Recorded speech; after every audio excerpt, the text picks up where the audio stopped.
Salam semua yang dikasihi oleh Tuhan Yesus Kristus. Hari ini hari Selasa tanggal 21 Juli 2026. Renungan kita berjudul Persahabatan Antar Benua. Firman Tuhan kami ambil dari kitab Amsal pasal yang ke-17 ayat yang ke-17 dan pasal 18 ayat yang ke-24. Demikian bunyi firman Tuhan. Seorang sahabat menaruh kasih setiap waktu dan menjadi seorang saudara dalam kesukaran. Ada teman yang mendatangkan kecelakaan, tetapi ada juga sahabat yang lebih karib daripada seorang saudara. Pada tahun 1999, Song Yang, pria berusia 19 tahun asal Zhengzhou, Tiongkok, menginjakkan kaki di London, Inggris sebagai mahasiswa internasional. Namun, kota London sangat keras baginya. Dengan bahasa Inggris yang terbatas, sistem transportasi yang membingungkan, serta hidup tanpa keluarga, membuat Song merasa tersesat dan tertekan. Namun, sebuah kejadian sederhana mengubah total arah hidupnya. Di sebuah stasiun kereta London, ia melihat seorang pria tua kesulitan membawa banyak barang belanjaan. Song spontan membantunya. Pria itu bernama Johann Hans Hodel, seorang pensiunan asal Swiss yang telah lama hidup sendirian di London. Pertemuan singkat itu berlanjut menjadi percakapan.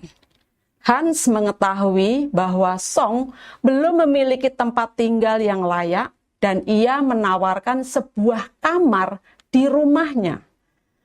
Song diminta membantu pekerjaan rumah, sementara Hans menyediakan tempat tinggal dan makanan. Song pun sepakat. Hari-hari mereka diisi dengan kebersamaan. Hans membantu Song memahami budaya Barat, meningkatkan kemampuan berbahasa Inggris, serta membimbingnya menghadapi kerasnya hidup sebagai mahasiswa asing.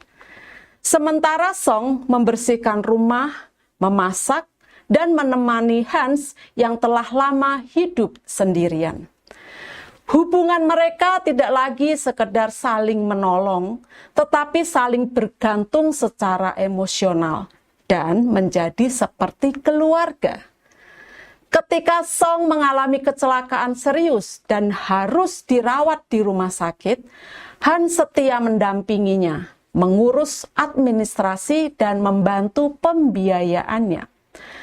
Pada masa itulah Song berjanji suatu hari akan membalas kebaikan Hans. Song menyelesaikan studinya pada tahun 2007 dan kembali ke Tiongkok. Namun, meski terpisah jarak yang sangat jauh, hubungan Song dan Hans tetap terjaga. Ketika kondisi kesehatan Hans memburuk dan perawatan di Inggris berjalan lambat, Song mengambil keputusan besar. Ia membawa Hans ke Tiongkok agar mendapatkan perawatan yang lebih baik dan tidak hidup sendirian. Keluarga Song menerima Hans sepenuhnya. Ia tinggal bersama mereka, makan bersama, dan berinteraksi dengan lingkungan sekitar. Hans bahkan mengajar bahasa Inggris kepada anak-anak di sekitar rumahnya. Hans Hodel meninggal pada tahun 2013 di Zhengzhou pada usia 80 tahun dan dimakamkan di Tiongkok. Kisah persahabatan Song dan Hans sungguh mengharukan. Persahabatan mereka begitu indah, bahkan sudah menjadi seperti keluarga. Sekalipun Song dan Hans punya banyak perbedaan seperti budaya, bahasa, dan usia. Namun, hal itu tidak menjadi penghalang bagi persahabatan mereka.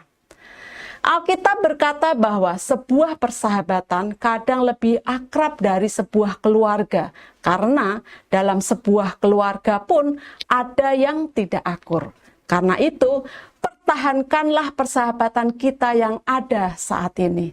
Karena selain keluarga, sahabatlah tempat kita saling berbagi dan saling menolong serta teman dalam bertumbuh. Kata-kata bijak. Persahabatan sejati tidak ditentukan oleh kesamaan usia, budaya, atau karakter, tetapi kesamaan nilai dan tujuan. Bapak Ibu, mari kita berdoa. Bapa, berkatilah aku dan sahabat-sahabatku, sehingga persahabatan kami dapat menjadi langgeng dan saling menopang. Dalam nama Tuhan Yesus aku berdoa dan bersyukur. Amin. Puji Tuhan, kami mengucapkan selamat beraktivitas. Tuhan Yesus memberkati kita semua. Amin.